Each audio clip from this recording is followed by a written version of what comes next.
નમસ્તે વિદ્યાર્થી મિત્રો, આજે આપણે ધોરણ 9 માં ગણિત વિષયમાં ચેપ્ટર નંબર 2 બહુપદી વિશેનો અભ્યાસ કરશું। આગળ આપણે પદ વિશે અને બહુપદી વિશે થોડીક અમથી જાણકારી મેળવેલી છે આગળના ધોરણમાં। તો આજે આપણે ધોરણ 9 માં વિસ્તૃત માહિતી મેળવીએ। તો પહેલું જ આવે છે આપણે ચલ। ચલ કોને કહેવાય? તો કે જે ભિન્ન કિંમત ધારી શકે એવી સંજ્ઞા હોય જેને આપણે શેના તરીકે ઓળખી? ચલ તરીકે। એટલે કે ભિન્ન કિંમત એટલે કે એમાં આપણે ચલમાં કોને લઈ શકીએ? તો કે x y z a b c કોઈ પણ આપણે સંજ્ઞા ધારી શકીએ જેને આપણે શેના તરીકે ઓળખીએ? ચલ તરીકે ઓળખીએ છીએ। ત્યારબાદ બેઝિક પદાવલી। એટલે પદાવલી કોને કહેવાય? બેઝિક પદાવલી। તો કે બેઝિક પદાવલી એ ચલ અને અચળ પદનો એટલે કે ચલ હોય અને અચળ પદ હોય એનો સરવાળો પણ હોઈ શકે, બાદબાકી પણ હોઈ શકે, ગુણાકાર પણ હોઈ શકે અને ભાગાકાર પણ હોઈ શકે। એવી ક્રિયાથી જે સાંકળતું મળે જેને આપણે શેના તરીકે ઓળખી? પદાવલી તરીકે। આને આપણે કહી શકીએ તો પદાવલી કહી શકીએ। કેમ? તો કે ચલ વાળું પદ એટલે કે આ 2x રીવી કયું પદ કહેવાય? તો કે ચલ વાળું પદ। અને 3 રીવી શું કહેવાય? તો કે અચળ પદ। આ બંનેને જે સાંકળતી ક્રિયા છે જેને આપણે આ 2x + 3 જેને શેના તરીકે ઓળખી શકીએ? પદાવલી તરીકે ઓળખી શકીએ। ત્યારબાદ બીજું જોઈએ 4 - 7x। તો અહીંયા 4 રીવી અચળ પદ છે જ્યારે 7x રીવી ચલ વાળું પદ છે। તો અચળ પદ અને ચલની અહીંયા શું છે? બાદબાકી। અહીંયા શું હતો? સરવાળો। તો આને પણ શું કહી શકીએ? પદાવલી કહી શકીએ। જ્યારે અહીંયા જોઈએ તો x/3 એટલે ચલ અને અચળ પદનો શું છે? ભાગાકાર છે। તો આને પણ આપણે શેના તરીકે ઓળખીએ? પદાવલી તરીકે ઓળખીએ છીએ। ચલ એટલે શું? તો કે ભિન્ન કિંમત ધારી શકે એવી સંજ્ઞા હોય ને ચલ કહેવાય। ચલમાં આપણે x y z a b c કોઈ પણ સંજ્ઞા લઈ શકીએ। બેઝિક પદાવલી એટલે કે ચલ અને અચળ પદનો સરવાળો હોય, બાદબાકી હોય, ગુણાકાર હોય, ભાગાકાર હોય, આ બધી ક્રિયાને જે સાંકળે જેને શેના તરીકે ઓળખી? પદાવલી તરીકે ઓળખી। ત્યારબાદ આવે એક ચલ બહુપદી। આપણે અહીંયા આનો અભ્યાસ કરવાનો। એક ચલ બહુપદી। તો એક ચલ બહુપદીનું વ્યાપક સ્વરૂપ શું થાય? તો કે an x⁻n વત્તા an-1 x⁻n-1 વત્તા an-2 x⁻n-2 વત્તા a0।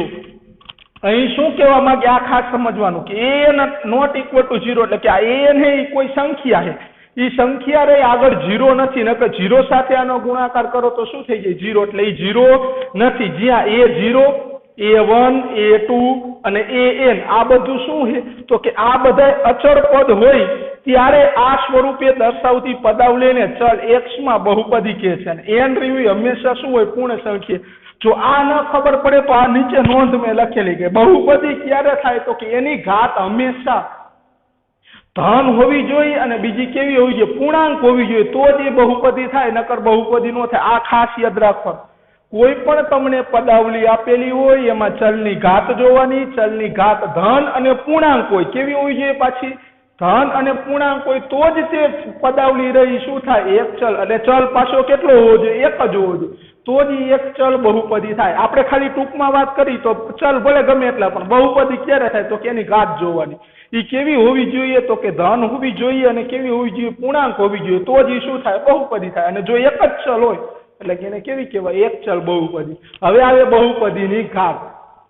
બહુપદીની ઘાત કેવી રીતે જોવાની? તો કે બહુપદીને પેલા પ્રમાણિત સ્વરૂપમાં લખવાના। પ્રમાણિત સ્વરૂપ એટલે પેલા સૌથી મોટામાં મોટી ઘાત, પછી એનાથી નાની, એનાથી નાની, એનાથી નાની, છેલ્લે કયું પદ આવે? અચળ પદ આવે। એવી રીતે પ્રમાણિત સ્વરૂપમાં ગોઠવો અને એનું જે પ્રથમ પદ એટલે કે પ્રથમ પદ હોય એને કયું પદ કહેવાય? અગ્રપદ એટલે કે આગળનું પદ। એમાં જે ચલની ઘાતાંક હોય, ચલની માથે જે ઘાતાંક હોય એ બહુપદીની શું થાય? ઘાત। ઉદાહરણ તરીકે આપણે જોઈએ કે 7x વત્તા x² વત્તા 9 આ મેં કિંમત લઈ છે। તો પેલા શું કરવાનું? આને પ્રમાણિત સ્વરૂપમાં ગોઠવવાનું। તો પ્રમાણિત સ્વરૂપમાં ગોઠવું તો પેલા કઈ ઘાત વાળો હોય? તો કે મોટી ઘાત વાળો। તો આમાં કઈ ઘાત આવે? x² વત્તા 7x વત્તા 9 બે ઘાત વાળું, એક ઘાત વાળું અચળ પદ થઈ ગયું। પ્રમાણિત સ્વરૂપમાં ગોઠવી નાખ્યા। હવે શું કહેવાનું? તો કે પ્રથમ પદ લેવાનું। તો પ્રથમ પદ એટલે શું થાય? x²। એની શું જોવાની? ચલની ઘાત જોવાની। તો ચલની ઘાતાંક કેટલો છે? તો કે ચલનો ઘાતાંક એટલે કેટલા છે? 2। તો આ રે જે બહુપદી આપી x² વત્તા 7x વત્તા 9 એની જો ઘાત કહેવામાં આવે તો 2। ટૂંકમાં હું જો વાત કરું તો તમને જે બહુપદી આપી હોય એમાં જે મોટામાં મોટી ઘાતાંક હોય એ જ બહુપદીની શું થાય? ઘાત થાય। ધારો કે કોઈને આવી રકમ આપેલી છે x વત્તા 3 વત્તા x નો વર્ગ વત્તા 9x નો ઘન. જો તમારાને પ્રમાણિત સ્વરૂપમાં ન ગોઠવવું હોય ને MCQ માં તમને પૂછેલું હોય તો ડાયરેક્ટ તમારે ચલની મોટા મોટી ઘાત જોડે 1 2 અને 3 જગ્યાએ ચલ છે તો આમાં ચલની સૌથી મોટા મોટી ઘાત જોઈએ તો છેલ્લું પદ એટલે x નો ઘન છે તો એમાં સૌથી મોટા મોટી ઘાતાંક કેટલી છે 3 તો એ બહુપદીની શું કહેવાય ઘાત કહેવાય. અને આપણે જો આ વ્યાખ્યા મુજબ ગોઠવીએ તો પહેલા આપણે એને શેમાં ફેરવવું પડે તો કે પ્રમાણિત સ્વરૂપમાં ગોઠવવું હોય તો મોટા મોટી ઘાત પેલા આવે તો કે 9x નો ઘન, પછી એના પછી ઉતરતા ક્રમમાં કયો આવે તો કે x નો વર્ગ, પછી શું આવે x અને પછી શું આવે 3. આપણે પ્રમાણિત સ્વરૂપમાં ગોઠવી અગ્રપદનો જે ચલ છે આપણો x એની સૌથી મોટા મોટી ઘાત કેટલી છે 3 તો એ જ આપણો શું થાય ઘાત થાય. મોટા મોટી જે ઘાતાંક છે એ જ શું થાય આપણો ઘાત. હવે આપણે આ 3 ની વાત કરીએ એકપદી દ્વિપદી અને ત્રિપદી. એકપદી કોને કહેવાય તો કે જે બહુપદીમાં માત્ર એક જ પદ હોય. શું હોય એક જ પદ હોય જેને શું કહેવામાં આવે એકપદી. ઉદાહરણ તરીકે હું તમને લખું 7x તો અહીં તમે જોઈ શકો 7x શું છે તો કે એક જ પદ છે. આ બે પદનો કહેવાય એક જ પદ કહેવાય. 7x રહ્યું એક જ પદ છે તો એને શું કહેવાય એકપદી કહેવાય. જ્યારે દ્વિપદીની વાત કરી તો જે બહુપદીમાં બે પદ હોય તેને શેના તરીકે ઓળખવામાં આવે દ્વિપદી તરીકે ઓળખવામાં આવે. ઉદાહરણ તરીકે હું તમને અહીંયા વાત કરું 7x + 9 તો અહીં તમે જોઈ શકો પદ કેટલા તો કે એક અને બીજું પદ બંને પદનો સરવાળો પણ હોઈ શકે બાદબાકી પણ હોઈ શકે.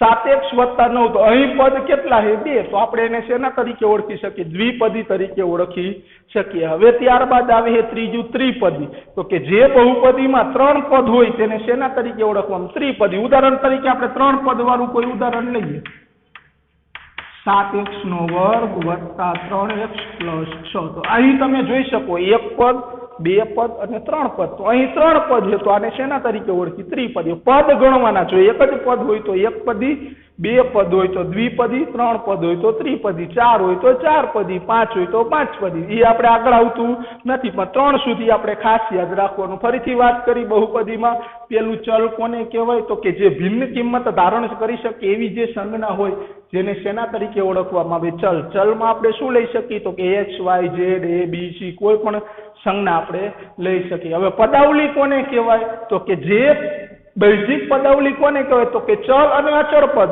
એનો સરવાળો પણ હોય બાદબાકી પણ હોય ગુણાકાર પણ હોય અને ભાગાકાર પણ હોય એવી ક્રિયાને સાંકળે જેને શેના તરીકે ઓળખવામાં આવે પદાવલી તરીકે ઓળખવામાં આવે. તો આને હું પદાવલી કહી શકું. અહીં સરવાળો છે ચલ અને અચળ પદ વાળા પદનો, આ ચલ અને અચળ પદની બાદબાકી, આ ચલ અને અચળ પદનો ભાગાકાર છે તો આ બધાને શું કહેવાય પદાવલી તરીકે ઓળખવામાં આવે. ત્યારબાદ આવે એક ચલ બહુપદી. ચલ એક જ હોય. બહુપદી ક્યારે થાય તો કે એની ઘાત હંમેશા ધન અને પૂર્ણાંક હોય તો જ તેને શું કહેવામાં આવે બહુપદી તરીકે ઓળખવામાં આવે.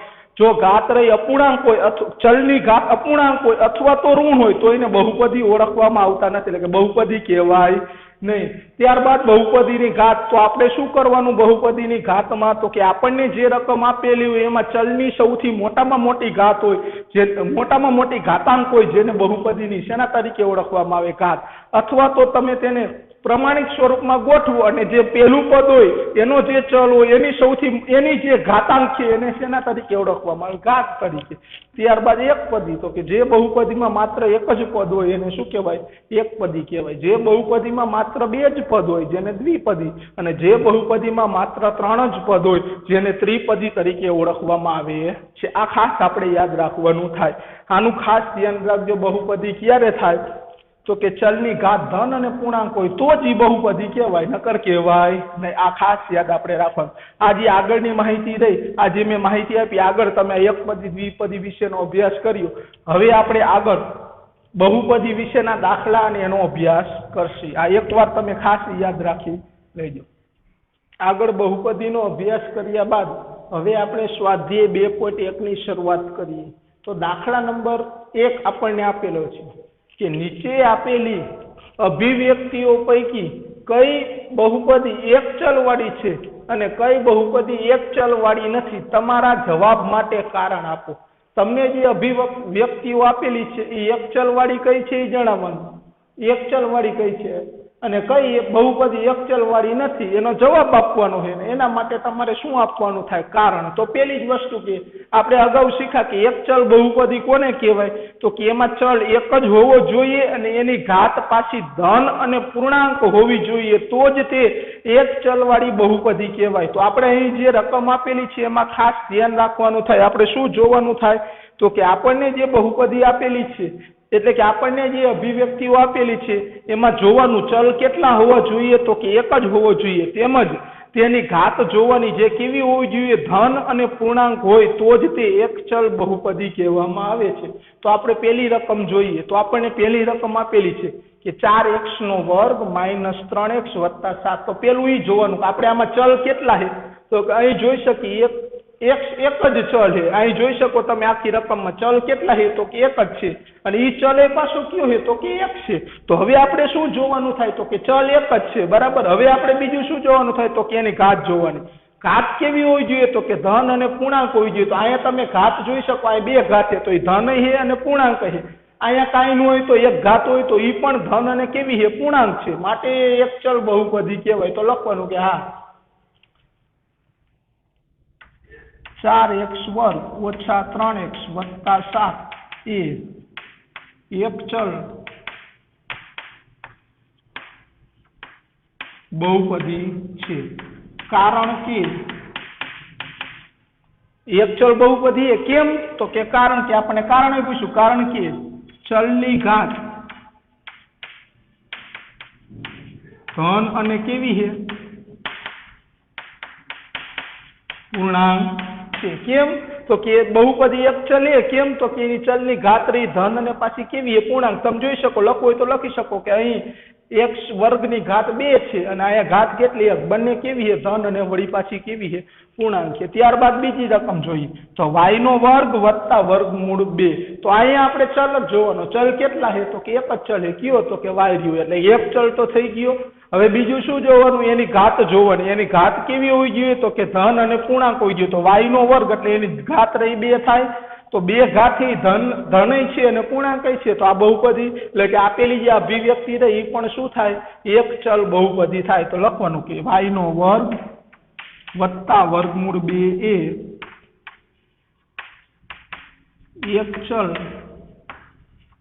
બહુપદી છે કારણ કે ચલની ઘાત ધન અને કેવી છે પૂર્ણાંક છે. ચલની ઘાત ધન અને પૂર્ણાંક. ઘાત પૂછે તો કેટલી ઘાત થાય તો કે 2 ઘાત થાય. હવે ત્યારબાદ ત્રીજું જોઈએ તો અહીં ખાસ ધ્યાન રાખવાનું. હાલો આપણે જોઈએ. હવે જોજો ખાસ અહીંયા ચલ તો કે એક જ ચલ છે કયો છે તો કે અહીં જો ચલ ટી આવી ગયો. કયો ચલ આવ્યો ટી. હવે ચલની ઘાત જોવાની. તો અહીં 3 વર્ગમૂળમાં ટી. વર્ગમૂળમાં ટી એટલે વર્ગમૂળમાં એટલે કેટલી ઘાત થાય તો કે 1/2 ઘાત થાય. ખાસ યાદ રાખજો. જો આને મારે લખવું હોય તો આવી રીતે આમ લખી 3t ની 1/2 ઘાત. વર્ગમૂળ એટલે એની કેટલી ઘાત થાય 1/2 વત્તા ટી વર્ગમૂળ 2. હવે જો આપણે ખાસ ધ્યાન રાખો. હવે જો ચલ એક તો ચલ એક તો છે જ. હવે ચલની શું જોવાની ઘાત જોવાની. તો ઘાત જુઓ તો અહીં ઘાત કેટલી છે 1/2. તો મેં તો એવું કીધું ધન અને પાછી કેવી હોય છે પૂર્ણાંક હોય છે. અહીંયા કેવી છે અપૂર્ણાંક છે. પૂર્ણાંક નથી અપૂર્ણાંક છે તો એ એક ચલ બહુપદી કહેવાય નહીં. તો લખી કે અહીં 3√t + t√2 એ એક ચલ બહુપદી નથી. એક ચલ બહુપદી નથી કારણ કે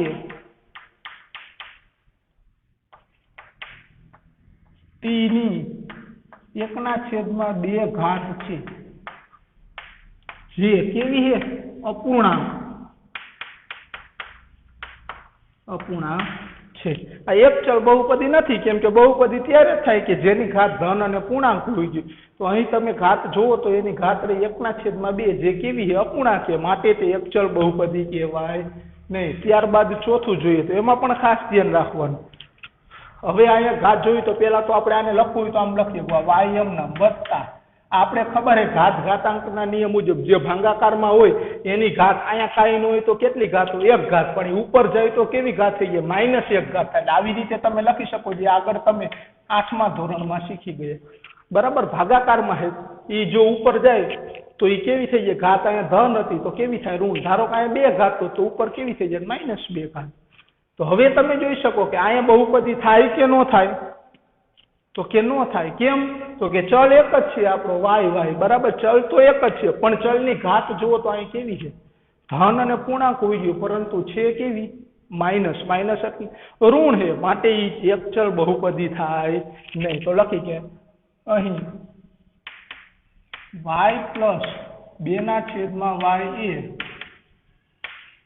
એ એક ચલ બહુપદી નથી કારણ કે y ની -1 ઘાત છે જે ઋણ ઘાત છે માટે એ એક ચલ બહુપદી થાય નહીં કેમ કે ઘાત ધન અને પૂર્ણાંક હોવી જોઈએ અહીંયા કેવી થાય -1 ઘાત થાય ઋણ છે માટે તે એક ચલ બહુપદી થાય નહીં ત્યારબાદ છેલ્લું જોઈએ 5મું x ની 10 ઘાત વત્તા y ની 3 ઘાત વત્તા t ની 50 ઘાત તો અહીં તમે જોઈ શકો એક ચલ છે પેલા ચલ જોવાના ચલ કેટલા છે તો કે 3 છે x છે y છે t છે તો 3 ચલ વાળું પદ આપણે તો કેવી કીધી છે તો કે એક ચલ વાળી તો એક ચલ વાળી નથી તો અહીં લખી શકીએ કે અહીં x ની 10 ઘાત વત્તા y ની 3 ઘાત વત્તા t ની 50 ઘાત એક ચલ બહુપદી નથી કારણ કે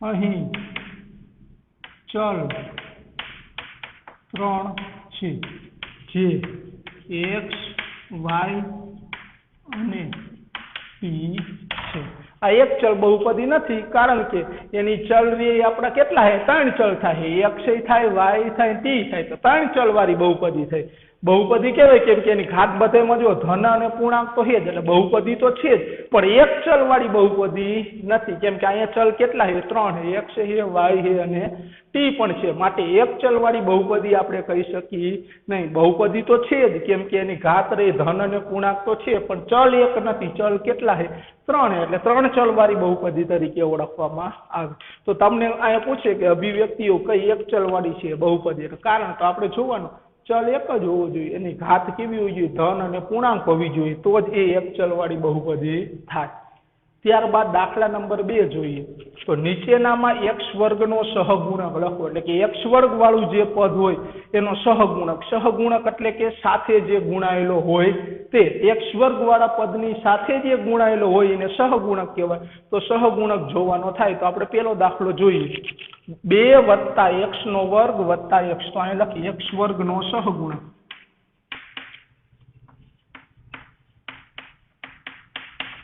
હવે જોવાનું x વર્ગનો સહગુણક એટલે x વર્ગની સાથે શું ગુણાયેલું તો અહીં આપણે x વર્ગ વાળું પદ છે એની સાથે શું ગુણાયેલું સહગુણક એટલે સાથે જે ગુણાયેલો હોય તે તો આની સાથે આગળ કાંઈ ન હોય તો એકડો તો હોય જ એટલે આને આવી રીતે લખો એટલે 2 વત્તા 1x નો વર્ગ વત્તા x આગળ કાંઈ ન હોય તો એકડો તો હોય જ તો x વર્ગનો સહગુણક શું થાય તો કે 1 કાંઈ ન હોય તો 1 તો હોય ત્યારબાદ આમાં જોઈએ તો આમાં ખાસ ધ્યાન રાખવાનું x વર્ગનો સહગુણક જો શું રકમ હે 2 - x નો વર્ગ વત્તા x નો ઘન 2 - x નો વર્ગ વત્તા x નો ઘન તો આપણે કોનો સહગુણક જોવાનો તો કે x વર્ગનો તો x વર્ગનો સહગુણક આનો કાંઈ ન હોય તો શું હોય એક હોય પણ આગળ નિશાની કેવી છે ખાસ ધ્યાન રાખવાનું જો અહીંયા આપણે +1 લખતા અહીંયા આપણે +1 લખવાની જરૂર ન પડે પણ આપણે 1 લખીએ એટલે પ્લસ જ હોય પરંતુ અહીંયા તમે આગળ જોઈ શકો તો એકડો છે પણ એ કેવો છે માઇનસ છે એટલે ખાસ ધ્યાન રાખવાનું આવું પૂછે ત્યારે આપણે બધા 1 કરી નાખી પણ 1 નહીં શું આવશે -1 થાય ત્યારબાદ ત્રીજું જોઈએ π/2 x નો વર્ગ વત્તા x તો આપણે કોનો સહગુણક જોવાનો હતો કે x વર્ગનો તો લખી x વર્ગનો સહગુણક તો x વર્ગનો સહગુણક તો x વર્ગની સાથે આ ગુણાયેલું છે તો x વર્ગની સાથે આ ગુણાયેલું શું છે તો કે π/2 તો x વર્ગનો સહગુણક શું થાય? પાઈના છેદમાં 2 છે. સહગુણક એટલે સાથે જે ગુણાયેલો હોય, તો x વર્ગની સાથે શું ગણાયેલું છે? પાઈના છેદમાં 2. તો x વર્ગનો સહગુણક શું થાય? પાઈના છેદમાં 2. હવે છેલ્લું જોઈએ, x વર્ગનો સહગુણક. તો તમે આ રકમ જુઓ છો, એક વર્ગમૂળમાં 2x - 1. તો x વર્ગ વાળું પદ જ નથી, પદ છે નહીં, x વર્ગ વાળું પદ નથી, તો એનો સહગુણક x વર્ગ વાળું પદ જ નથી, તો એનો સહગુણક શું થાય? 0 થાય. શું થાય? 0. આ ખાસ યાદ રાખવાનું. x વર્ગનો સહગુણક પૂછ્યો તો x વર્ગ વાળું પદ જ નથી. જો આને મારે લખવું હોય પ્રમાણિત સ્વરૂપ મુજબ, તો આવી રીતે આમ લખી શકું, 0x² વત્તા √2x - 1. આવી રીતે આને લખી શકું. જો પ્રમાણિત સ્વરૂપમાં લખવું હોય 2 ઘાત 1 ઘાત વાળો અચળ પદ, તો x વર્ગનો સબ 0 ગુણ્યા એટલે આ તો 0 થઈ જાવ તો હતીની આપણી રકમ થઈ ગઈ. એનો મતલબ એવો કે x વર્ગ વાળું જો પદ જ ન હોય તો એનો સહગુણક હંમેશા શું હોય? 0 હોય. શું હોય? 0. તો એક ચલ વાળી બહુપદી ક્યારે થાય એનું કારણ અને બહુપદીનો દાખલા નંબર 2 માં x વર્ગનો સહગુણક એટલે સાથે જે ગુણાયેલો હોય એ આપણે કહેવાનું થાય. તો આ આપણે બહુપદીનો સ્વાધ્યાય 2.1 નો દાખલા નંબર 1 અને દાખલા નંબર 2 નો અભ્યાસ કરીએ. હવે આગળ આપણે દાખલા નંબર 3 જોઈએ. તો દાખલા નંબર 3 માં આપણને શું રકમ આપેલી? તો કે પેલી જ જોઈએ, ખાસ ધ્યાન રાખજો, 35 ઘાતાંક વાળી, એટલે એની ઘાતાંક કેટલી હોય છે? 35 હોય છે. દ્વિપદીનું કોઈ પણ દ્વિપદી એટલે પદ કેટલા હોવો જોઈએ? તો કે 2. પદ 2 હોવા જોઈએ અને એની ઘાતાંક કેટલી હોવી જોઈએ? 35 હોવી જોઈએ. એનું એક ઉદાહરણ આપો. તો આપણે આ ઉદાહરણ આપી કે 35 ઘાતાંક વાળી 35 ઘાતાંક વાળી દ્વિપદી. એક ઉદાહરણ આપવાનું. આપણે ઘણા બધા આપી શકીએ, એવું નથી કે હું જે આપું એ જ ઉદાહરણ આપું, પરંતુ આપણે આ નિયમનું ખાસ પાલન કરવાનું. ઘાતાંક કેટલી હોવી જોઈએ? તો કે 35 હોવી જોઈએ. અને પાછા કેટલા પદ હોવો જોઈએ? દ્વિપદી એટલે પદ કેટલા હોવો જોઈએ? 2. આગળ આપણે શીખ્યા, એક પદી એટલે એક જ પદ હોય, દ્વિપદી એટલે 2 પદ હોય, ત્રિપદી એટલે 3. એટલે પદ 2 હોવા જોઈએ અને એની ઘાતાંક કેટલી હોવી જોઈએ? 35. તો આપણે એનું ઉદાહરણ અહીંયા આપણે લખી, કોઈ પણ લખી શકો, 2 પદ હોવા જોઈએ અને એની ઘાત ધારો કે x ની 35 ઘાત વત્તા 7 લખી શકું. x ની 35 ઘાત વત્તા 7. તો અહીં નિયમનું પાલન થયું. તો કે એની ઘાતાંક 35, તો ચલની મોટા મોટી ઘાતાંક કેટલી છે? 35. અને પદ કેટલા હોવો જોઈએ? 2. એવી જ રીતે હું આવું લખી શકું, 9x વત્તા 7 x ની 35 ઘાત. તો અહીં પણ તમે જોઈ શકો પદ કેટલા છે? 1 ને 1 2. ચલની મોટા મોટી ઘાતાંક કેટલી? તો કે 35. તો 35 ઘાતાંક વાળી દ્વિપદી થઈ. આવી રીતે તમે કોઈ પણ ઉદાહરણ આપી શકો, પરંતુ આ નિયમનું પાલન થવું જોઈએ. ઘાતાંક 35 જ હોવી જોઈએ અને પદ કેટલા હોવો જોઈએ? 2. તો જ 35 ઘાતાંક વાળી દ્વિપદી થાય. ત્યારબાદ બીજું જોઈએ, એમાં ને એમાં શું પૂછ્યું? 100 ઘાતાંક વાળી એકપદી. 100 ઘાતાંક વાળી એક પદીનું ઉદાહરણ.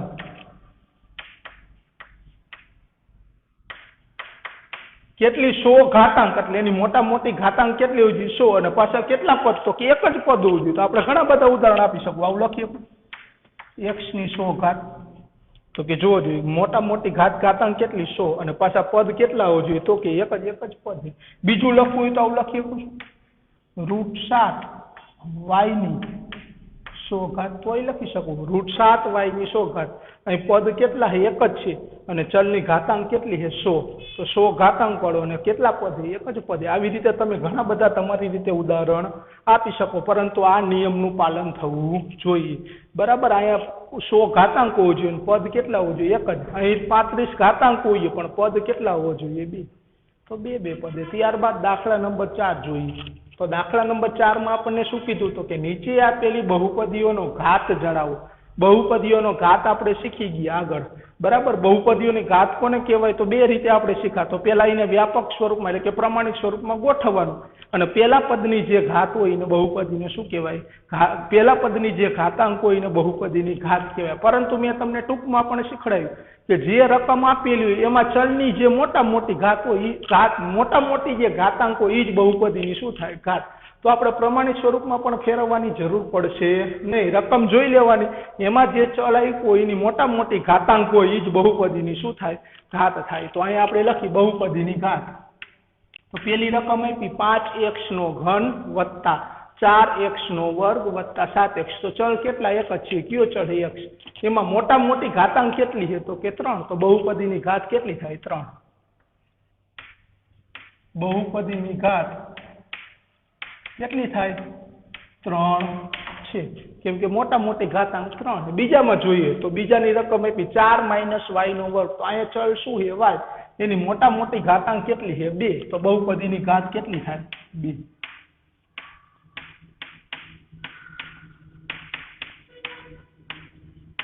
બહુપદીની ઘાત કેટલી છે? 2. ત્યારબાદ ત્રીજું જોઈએ 5t - √7. તો અહીંયા આપણો ચલ કયો છે? t.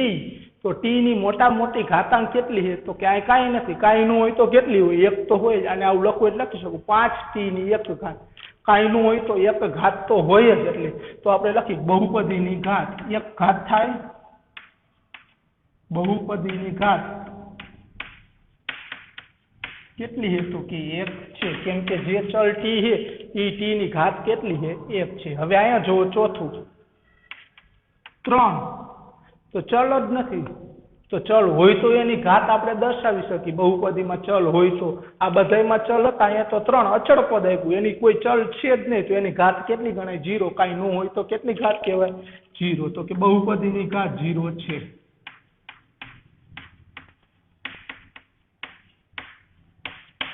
બહુપદીની ઘાત કેટલી છે?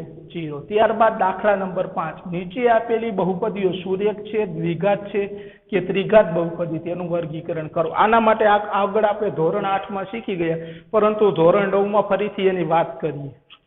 તો સુરેખ બહુપદી કોને કહેવાય? દ્વિઘાત કોને કહેવાય? ત્રિઘાત બહુપદી કોને કહેવાય? એની ટૂંકમાં વળી પાછી તમને વાત કરી દો.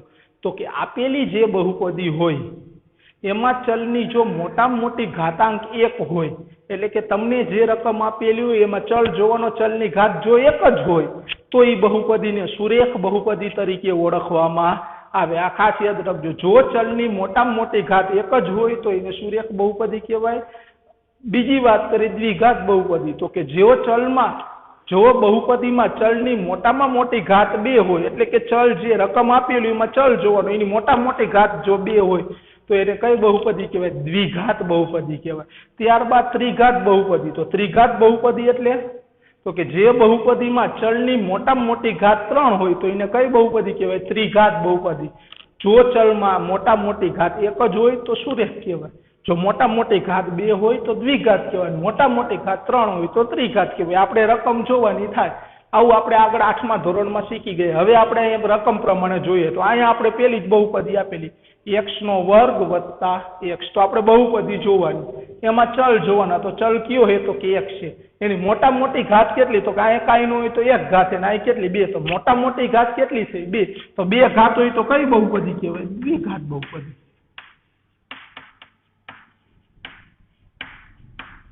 દ્વિઘાત બહુપદી છે. નીચેની બીજા નંબરની રકમ જોઈએ તો x - x નો ઘન. તો ચલ કેટલા છે? 1 જ ચલ છે. કયો તો કે x. ચલની મોટા મોટી ઘાત અહીંયા 1 છે ને અહીં કેટલી છે? 3. તો મોટા મોટી 3 ઘાત હોય તો કઈ બહુપદી કહેવાય? ત્રિઘાત બહુપદી.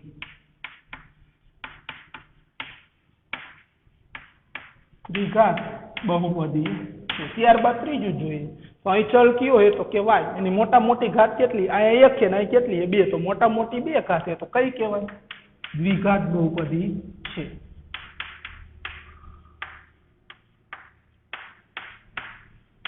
દ્વિઘાત બહુપદી છે. ત્યારબાદ ચોથું જોઈએ તો 1 વત્તા x. તો અહીં ચલ કયો છે તો કે x. એની મોટા મોટી ઘાત. તો ચલની મોટા મોટી આ 1 જ વાર છે અને કાંઈ ન હોય તો 1 ઘાત તો હોય જ.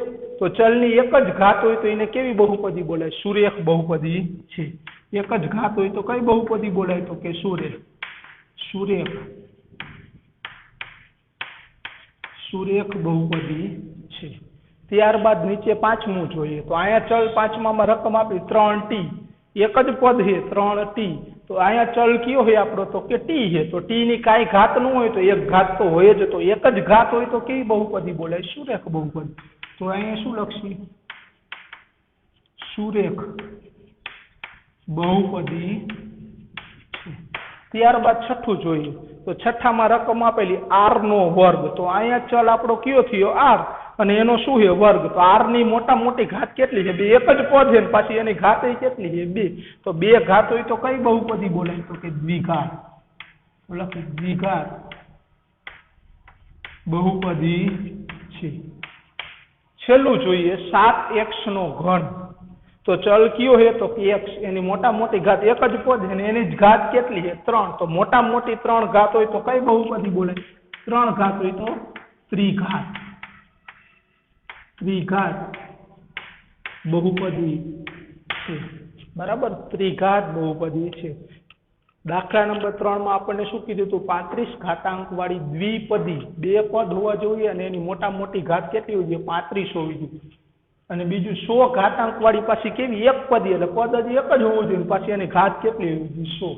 ત્યારબાદ બહુપદીનો શું જણાવવાનો? ઘાત. તો કે તમને જે રકમ આપી હોય એમાં ચલની જે મોટા મોટી ઘાતાંક હોય બહુપદીનો શું થાય? ઘાત.